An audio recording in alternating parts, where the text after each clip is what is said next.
Hi everyone, so this is the continuation of my last video. So we are here now at the top of Daishoji Temple.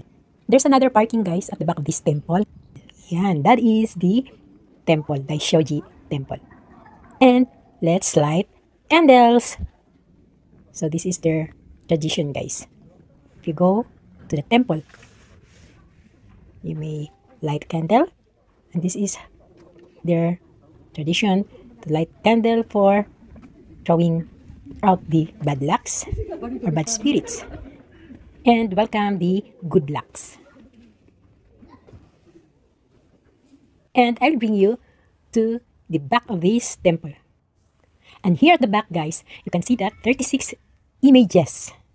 Then, from few walks, there is that Buddha or Bukyo sa kanila.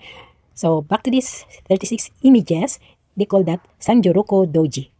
So, meaning, the 36 Buddhist attendants or yung mga staffs sa mga Buddhist guys long time ago.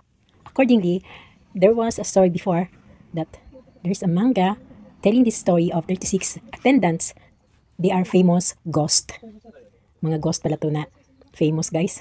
Itong 36 na attendants. Thanks for watching. To be continued.